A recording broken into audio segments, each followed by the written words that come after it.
Yes, I am Praveen Kumar from 9th class Visakha Vimala విద్యాలయం ఉక్కునగరం. ఇప్పుడు నేను మీకు ఒక చక్కటి నీతి కథ చెప్పబోతున్నాను.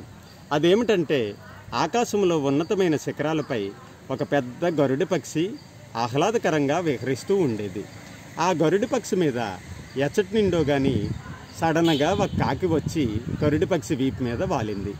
ఆ కాకి గరుడ పక్షి మెడను నెమ్మదిగా పొడుస్తూ చిత్రహింసలు పెట్టడం జరిగింది.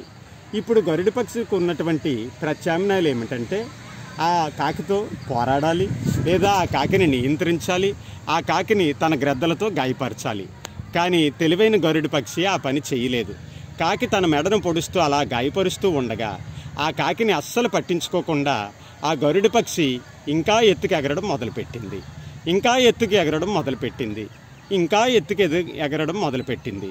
అత్యున్నతమైనటువంటి ఉన్నత శిఖరాలకి ఆ గరుడ పక్షి ఎగురుతూ అధిరోహించిన పిమ్మట ఆ ఎత్తైనటువంటి ప్రాంతంలో ఆక్సిజన్ లెవెల్స్ తగ్గిపోవడం వలన కాకికి ఊపిరి ఆడలేదు. ఇంకా గరుడ పక్షి ఎత్తుకు ఎగరడం మొదలుపెట్టింది. కాకికి ఇంకా ఊపిరి కష్టతరమైంది. గరుడ పక్షి ఇంకా ఎత్తుకు ఎగరడం మొదలుపెట్టింది. కాకికి ఊపిరి ఆడడం ఇంకా కష్టమైంది. చివరికి కాకి చేసేది లేక పక్కకి కూలిపోయి కిందకి పతనమైపోయింది. గరుడ పక్షి ఆ ఉన్నత శిఖరాలపై విజయ దరహాసంతో విహరించింది. ప్రియమైన విద్యార్థులారా, మనం ఈ కథ ద్వారా తెలుసుకోవాల్సింది ఏమిటంటే అందరికీ భగవంతుడు ఒకే రకమైనటువంటి సృష్టిని ఇవ్వరు. కొంతమంది ప్రజలు సకల అంగాలతోనూ ఉన్నా కొంతమంది విద్యార్థులకు వికలాంగతనము, వైకల్యము, మానసిక వైకల్యము ఉంటుంది. దీనిని మన చుట్టుపక్కల ఉన్నటువంటి ప్రజలు వెక్కిరిస్తారు, సానుభూతి చూపెట్టినట్టు నటిస్తారు, అపహాస్యం చేస్తారు. అయితే ఆ గరుడ పక్షి ఏ విధంగా చేసిందో అదేవిధంగా మనకి అవరోధాలు సృష్టిస్తున్నటువంటి ఈ కాకులను మనం పట్టించుకోకూడదు. మనం చేయవలసింది ఏంటంటే ఇంకా ఉన్నత శిఖరాలు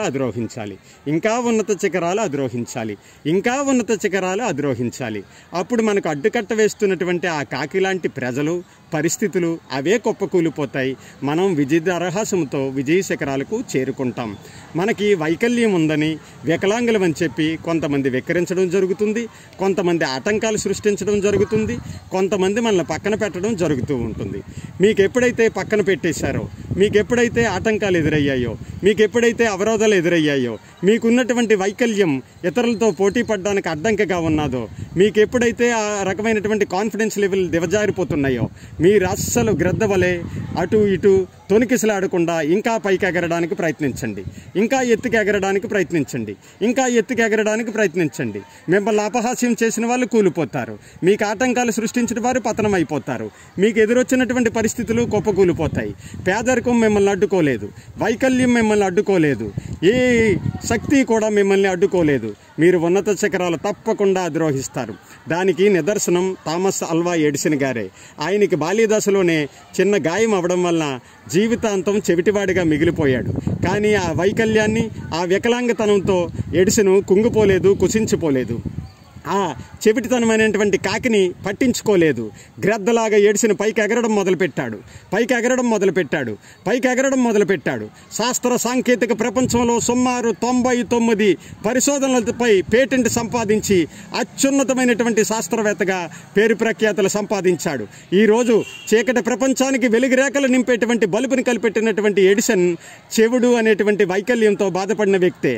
కానీ చెవుడు అనేటువంటి ఆ కాకిని పక్కన పెట్టి గరుడ పక్షి వలె ఉన్నత శిఖరాలు అధిరోహించి ఎడిసన్ అత్యున్నతమైనటువంటి స్థానానికి చేరుకొని ప్రఖ్యాత శాస్త్రవేత్తగా మన ఎదుట ధైర్యంగా నిలబడ్డాడు.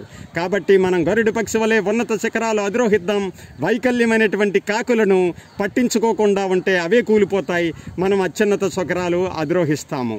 ఈ నీతిని గుర్తుంచుకుని వైకల్యంతోనూ, వికలాంగతనంతోనూ, మానసిక వైకల్యంతోనూ బాధపడుతున్న నా సహోదరులారా, ఆ కాకులను మీరు పట్టించుకోకండి. గ్రద్ద వలె ఉన్నత శిఖరాలు అధిరోహించి ఎడిసన్ వలె ప్రపంచానికి ఒక దార్శనికుడిగా, ఆదర్శవంతమైనటువంటి శాస్త్రవేత్తగా, లేదా ఈ ప్రపంచానికి మేలు చేసే ఒక మహోన్నత వ్యక్తిగా మనం మిగులుదాం. నాకు ఇచ్చినటువంటి అవకాశాన్ని బట్టి మీకు అందరికీ కూడా కృతజ్ఞతలు. Thank you one and all.